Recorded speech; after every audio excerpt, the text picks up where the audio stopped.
Hey, what's up guys? Before we get started with the video, I just want to wish everyone a happy holidays, and to those that celebrated, Merry Christmas. Usually I'm with my family this time of year, but things happen, so for all of you that are home for the holidays like me, I hope this video makes your day just a little bit better.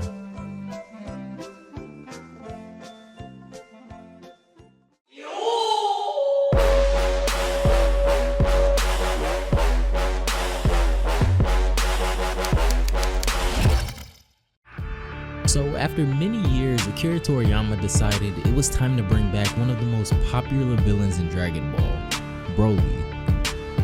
However, the Broly that we got was totally redone from the design to his story, so technically he wasn't even the same character. If the OG Broly was actually in the original Dragon Ball timeline, he'd be in the afterlife right now, but how strong he would have gotten by the end of the series, it remains to be unknown. This is a story called Dragon Ball AF, and it takes place a few years after GT. When we last left off, the West Kai along with her son Xicor have arrived on Earth. Xicor also proclaims himself to be the son of Goku, and he says that in his father's absence from the living world, he will be the one to rule this dimension. Both Super Saiyan 4 Gohan and Vegeta are severely outmatched by Xicor, so when the guys on Supreme Kai's planet see this, Kibito Kai decides that it's time for him to step in and fight as well. When he arrives on Earth, he tells Gohan that he needs him to distract Xicor for just a few moments so that he can set up the sealing technique with the Z-Sword. It takes a team of Gohan, Vegeta, and Trunks to be able to hold Xicor off long enough in order for Kibito Kai to prepare the sealing, but when he's finally sealed, it's revealed that Kibito Kai's seal is weak and will only be able to contain Xicor for 1 month's time. In this 1 month, the Z-Fighters are attempting to revive Goku with the Dragon Balls, but in order to do so, the Earth's Dragon Balls must regain their light. The only way Elder Kai knows how to restore the Dragon Balls is having 7 Super Saiyans infuse them with their light energy, but since only 6 Saiyans exist on Earth at the time, Goten and Trunks have chosen to revive Broly.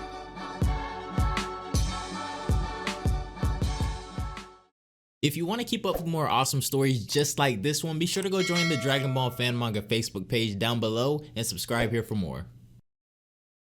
When we arrive back on Earth from Namek, we see that Vegeta is the first to encounter Broly. As soon as he sees Vegeta, all of his memories from their last encounter start coming back as we see Broly agonizingly recalling the day he was killed and all the pain he suffered, as Vegeta states as well. Enraged by the thought of Goku and Vegeta, Broly transforms into a Super Saiyan, and the first thing he does is attack Vegeta. Before he can reach him, however, Gotenks arrives and intervenes.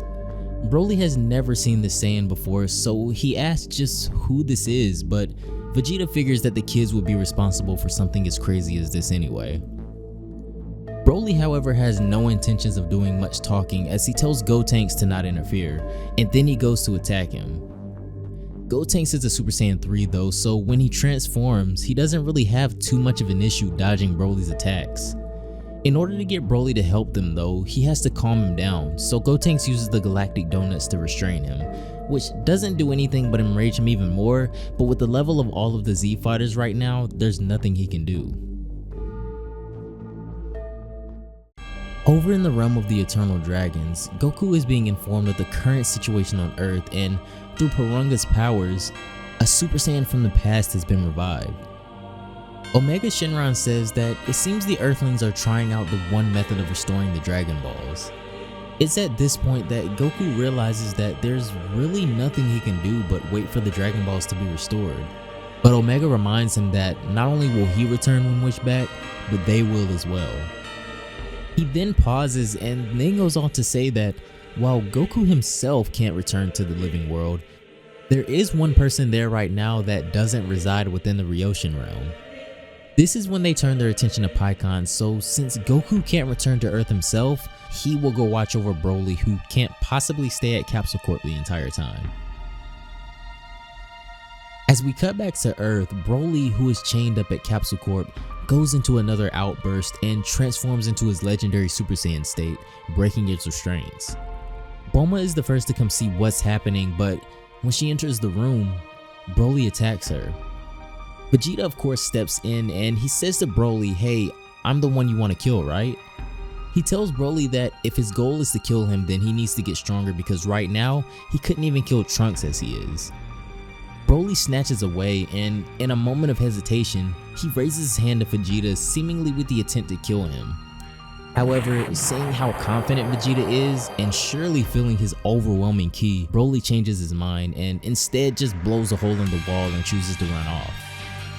Bulma isn't sure that it's the right idea to just let Broly run free like that, but when Trunks enters, he says that they need Broly to revive Goku. Vegeta of course is against the idea of relying on Goku once more as he previously said, and he tells Trunks to come with him to train in the gravity ring. After Broly escapes, he overlooks the city. In his psyche, however, his father still has some form of control over him, as we see Paragus telling him to abandon all thought and just destroy. Before Broly can destroy the city though, someone appears behind him. When Broly turns around, he sees Pikkon for the first time and demands to know who he is, and Pikkon tells him that, to make a long story short, they revived Broly in order to help them bring back Goku. Broly is shocked to learn that Goku is no longer in this world, but instead of being without a purpose now, he says that all he has to do at this point is kill Vegeta and then he will be the strongest Saiyan. He says that the first thing he's going to do is destroy this town and kill the Earthlings, but Pikkon says he'll only allow him to do that if he can defeat him. Broly attacks Pikkon without any hesitation, but Pikkon has been training with Goku this whole time, so he's more than able to dodge his attacks with ease. He teleports to a building behind them, and when Broly approaches for another attack, Pikkon grabs his leg and is able to throw him far away so that they can begin their fight away from the city. As Broly and Pikkon engage in battle, Pikkon slowly starts to work on Broly's mind, attempting to pry and find the true source of his pent-up rage. As Pikkon pries harder and harder at the mentality of Broly, the Saiyan starts to be driven a bit crazy at the internal conflict going on within his mind right now, as well as his fight with Pikkon.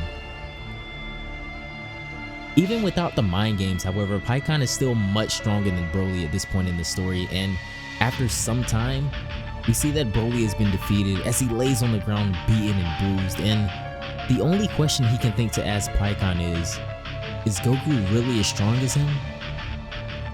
Pikkon undoubtedly assures him that Goku is much stronger than he is, and this is when Broly says that his only goal is to surpass Goku and Vegeta, and even though he may not be the strongest now, his goal won't change.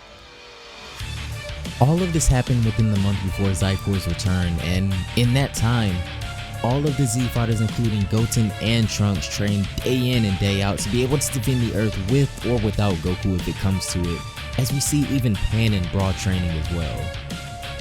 Back in the Ryoshin realm, Goku is also training in the form of sparring with Omega Shenron. One of the dragons approaches them and says that all of the conditions have been met for the restoration of the Dragon Balls now, all they have to do is wait.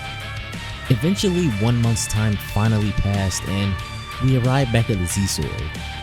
Trunks, Vegeta, and Krillin are the first to arrive, and as they do, the sword starts to crack. Vegeta tells Krillin there's pretty much no point in him even showing up, which causes Krillin to ask Trunks why he's so raring all of a sudden. And Trunks tells him that Vegeta trained quite a bit. Krillin's confused because even in 1 month's time you can only do so much training, but this is when Trunks tells Krillin that Dr. Brief was able to build a training room that regulates the flow of time similar to the hyperbolic time chamber. Trunks says that he was able to get an entire year's worth of training, but in regards to Vegeta, he says that his father trained for 5 years. Krillin is taken aback by Vegeta's insanity at this method of training, but this is when the Z-Sword begins to break even more. Within seconds, the hilt completely snaps off, and as the three turn around after feeling an overwhelmingly monstrous ki, Xicor stands before them again.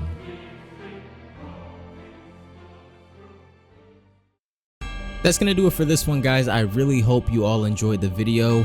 Once again, Merry Christmas to all those that celebrated. I hope you got to spend all the time with your loved ones that you wanted. And remember that not everybody is as fortunate as you, so don't be afraid to give either. Anyways, let me know what you guys thought of the video down below in the comments, and how crazy Vegeta is to have done 5 years worth of training in a month. I mean, I've always felt that Vegeta is the realest in Dragon Ball, and he always proved me right no matter how many times he gets beaten. But that's going to be it for this one. Once again, have a happy holidays, and I will see you on the next one. Bye, guys.